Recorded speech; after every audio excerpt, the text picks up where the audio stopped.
मात्र सुप्रीम कोर्टाने तर आदेश दिलेले आहेत की पुन्हा एकदा वेबसाईटवरती प्रकाशित करा. कुठेतरी आपण जे आंदोलन केलेलं आहे इंडिया आघाडीने त्याचा हा परिणाम आहे का? नक्कीच SIR साठीच आम्ही एवढे दिवस प्रोटेस्ट करतोय की SIR वापस लो आणि त्याच पद्धतीत सुप्रीम कोर्टाने निर्णय दिला आहे. आम्ही ग्राउंड लेवलला बिहारमध्ये पण आता वोट तिकडे मतदान आहे काही महिन्यात, तर आम्ही सगळ्यांना सांगतो की वोटर यादी तपासा आणि महाराष्ट्रात देखील आम्ही ती प्रक्रिया सुरू केली आहे. आता ग्रामपंचायत आणि महानगरपालिकेचं मतदान येणार आहे. प्रत्येक यादी तपासून जे आपण नेहमी बघायचो पण आता बारकाईने बघणार आहोत आणि तुम्हाला दिसून येईल की हे लोक किती खालच्या पातळीला जाऊन हे काम करत आहेत. त्याकरता आपण बलिदान चौकामध्ये उभा तिथं शंकर शिवदारे शहीद झाले. मात्र आज पालकमंत्र्यांनी भाषण करताना शंकर शिवदारेंचं नाव चुकवलं आणि शंकर जाधव असा उल्लेख केला. तर दुसरी कुर्बान हुसेन यांचं नावच घेणं त्यांनी विसरलेले आहेत. काय म्हणणं असणार या सगळ्या? मला माहित नाही त्यांच्याकडून ही एवढी मोठी घोडचूक कशी होऊ शकते. हे सोलापूर हे 4 हुतात्म्यांचं शहर आहे आणि इकडे मार्शल लॉ आधी झालेला स्वातंत्र्य मिळण्याच्या आधी आम्हाला अभिमान आहे आणि स्वाभिमान आहे की आम्ही सोलापूरकर आहोत आणि इकडे ही घटना घडली. आज बलिदान चौक च्या पासून आमची मशाल रॅली या ठिकाणी सुरू होते आणि पालकमंत्र्यांकडून ही चूक, मला असं वाटतं त्यांच्यासाठी इतिहास हा फक्त 2014 पासूनच सुरू झाला.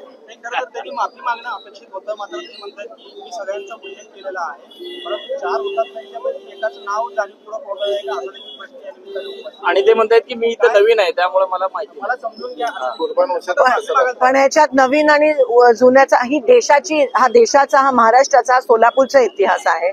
ज्या जिल्ह्याचं तुम्ही नेतृत्व करता त्या जिल्ह्याबद्दल तुम्हाला सगळी माहिती ब्लॅक अँड व्हाईट असायला पाहिजे आणि जर ते त्यांच्याकडे नसेल आणि भाजपचे सगळेच नेते म्हणजे हे जसं मी म्हणाली 2014च्या आधी जो इतिहास होता त्याची त्यांना माहितीच नाहीये आणि मुद्दामून डावळलं गेलं का नाही असा पण मनात प्रश्न आहे. सोलापूर दुसरा आणखी एक महत्वाचा प्रश्न, 250 कोटी रुपयांची निर्यात ठपवण्याचा भीती जी आहे ती टेक्स्टाईल उद्योजकांना, कारण अमेरिकेने जे टेरिफ लावलंय ते मोठ्या प्रमाणात आहे. आपण काही मागणी करणार आहात का? आम्ही करतोय, आम्ही पार्लमेंटमध्ये पण करतोय की अमेरिका वारंवार पहिले 25 मग 25 आता 50% टॅरिफ आहे.